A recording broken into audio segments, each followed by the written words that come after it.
Assalamualaikum warahmatullahi wabarakatuh. Alhamdulillahirabbil alamin wassalatu wassalamu ala asyrafil anbiya'i wal mursalin wa ala alihi wa sahbihi ajma'in. Allahumma alimna ma yanfa'una wa anfa'na bima 'allamtana rabbana zidna ilma. Yang dimuliakan tuan-tuan puan-puan sidang pendengar rumah ngaji Serampai yang dirahmati Allah sekalian. Alhamdulillah kita dapat bertemu pada tengah hari ini dan kita sambung tadabbur kita dalam surah As-Sajdah, ayat yang ke-14. A'udzubillahi minasyaitonirrajim. Fadzuqu bima nasitum liqa'a yaumikum hadza inna nasinakum wa dzuqu azabal khuldi bima kuntum ta'malun. Tuan-tuan dan yang rahmati Allah sekalian, Allah SWT menyebut di dalam surah As-Sajdah ayat ke-14, setelah mana dalam ayat ke-13 Allah SWT menyebut kepada kita bahawa Allah mampu untuk memberikan hidayah kepada semua segenap umat manusia dan jin. Namun Allah SWT serahkan kepada kita sebagai golongan yang mukallaf, yang diberikan tanggungjawab oleh Allah SWT untuk kita memilih jalan kesyukuran, jalan ketaatan berbanding dengan jalan kesyirikan ataupun kekufuran kepada Allah Subhanahu Wa Taala. Dan apabila kita membuat pilihan sendiri, maka kita bertanggungjawab atas mana-mana jalan yang kita pilih, sama ada jalan hidayah Allah SWT ataupun jalan kekufuran kepada Allah SWT.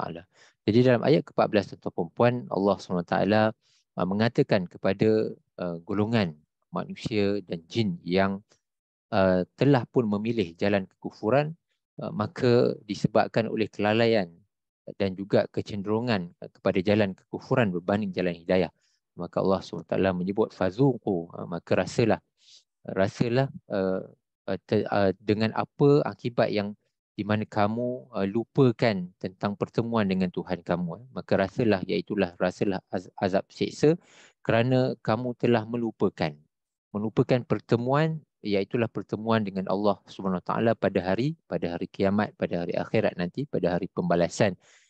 Inna nasinakum, kami pun sebenarnya melupakan kamu. Jadi tuan-tuan perempuan yang dirahmati Allah sekalian, almarhum Dr. Wahbah Zuhaili rahimahullah menyebut dalam kitab beliau bahawa ini adalah satu ucapan daripada Allah Subhanahu Wa Taala kepada mereka yang kufur bisa babi takzibihim. Bukanlah sebab, walaupun ayat yang perkataan yang digunakan di sini adalah lupa, namun sebenarnya kita bukanlah orang-orang yang kufur ini, dia bukanlah lupa, sebenarnya mereka mendustakan. Dan kemudian Allah menyebut lagi inna nasinakum, oleh sebab kamu lupa, maka begitulah juga Allah SWT melupakan kamu. Jadi Dr. Wahbah menghuraikan lagi di sini bahawa walaupun digunakan perkataan di situ bahawa Allah melupakan golongan yang kufur, namun hakikat maknanya adalah li'annahu ta'ala la yansa syai'an, Allah SWT tidak lupa akan apa-apa sekalipun. Jadi kenapa Allah SWT menggunakan perkataan lupa ini? Dia seperti juga yang kita tengok dalam surah Asy-Syura, di mana Allah SWT menyebut wa jazaa'u sayyi'atin sayyi'atan mithluha. Allah SWT memberikan balasan keburukan kepada setiap keburukan yang dibuat oleh manusia itu seumpama keburukan yang telah dibuat. Jadi bukanlah Allah SWT ini melakukan keburukan, tapi Allah SWT membalas keburukan manusia dengan keburukan yang telah dilakukan oleh manusia itu. Jadi begitulah juga dengan di sini, Wahbah menyebut di sini bahawa ini adalah satu bentuk uslub al-muqabalah ataupun musyakalah. Di mana kamu lupa pada Allah, maka Allah lupakan kamu, dengan makna kata bahawa Allah SWT memberikan balasan yang setimpal terhadap apa yang mereka kerjakan. Fazuqu azabal khuldi bima kuntum ta'lamun. Rasalah azab yang di mana kekal, azab yang kekal dengan sebab apa yang telah kamu kerjakan. Satu perkataan yang menarik di sini tuan-tuan perempuan adalah kataan ta'malun, bahawa orang-orang yang kufur ni sebenarnya ada perbuatan, ada tindakan, ada amalan yang mereka lakukan. Namun amalan perbuatan yang mereka lakukan itu adalah mengarah kepada melupakan Allah Subhanahu Wa Taala, kufur kepada Allah Subhanahu Wa Taala. Dan seperti mana yang Dr. Wahbah menyebut di dalam kitab beliau ini, bahawa ia adalah bisababi takzibihim, manusia yang kufur ini sebenarnya mendustakan. Hidayah telah sampai, Allah telah bagi kita jalan untuk kita memilih, Allah telah memberikan kita responsibility untuk membuat pilihan jalan hidayah ataupun jalan kekufuran. Namun mereka yang memilih jalan kekufuran berdasarkan pilihan mereka dan juga berdasarkan tindakan mereka. Jadi apa tindak tanduk kita di dunia ini, tuan-tuan dan puan, menggambarkan adakah kita memilih jalan hidayah atau jalan kekufuran. Maka tuan-tuan dan puan, selalulah perhatikan apakah perbuatan-perbuatan kita, aktiviti-aktiviti kita, tindak tanduk kita, amalan seharian kita, apa yang kita buat sama ada dalam kapasiti kita sebagai seorang individu ataupun keluarga ataupun kerjaya ataupun dalam masyarakat, dalam circle sosial kita, tindak tanduk yang kita buat sebenarnya memberikan satu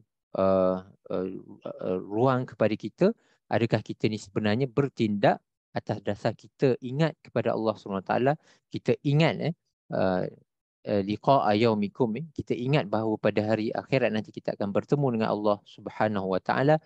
Dan tindak tanduk kita itu menggambarkan adakah kita ini golongan yang lupa ataupun kita ini golongan yang kita memang mengejar dan kita berjaya work towards, kita berusaha untuk mencapai hidayah Allah Subhanahu Wa Taala.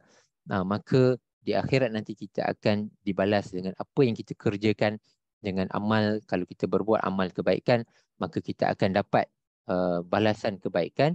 Kalaulah yang kita beramal itu adalah amalan yang sebenarnya bersifat kekufuran yang menjauhkan kita daripada Allah Subhanahu Wa Taala, dan tindak tanduk kita itu akan dibalas oleh Allah Subhanahu Wa Taala setimpal dengan apa yang kita buat. Jadi tuan-tuan puan yang rahmati Allah sekalian, sentiasalah perhatikan tindak tanduk kita, budaya kita, apa yang kita selalu buat, apa yang kita selalu fikirkan, apa yang kita selalu mengambil tindakan setiap hari, keputusan-keputusan yang kita buat. Semua itu menggambarkan adakah kita memilih jalan hidayah ataupun jalan kekufuran kepada Allah SWT.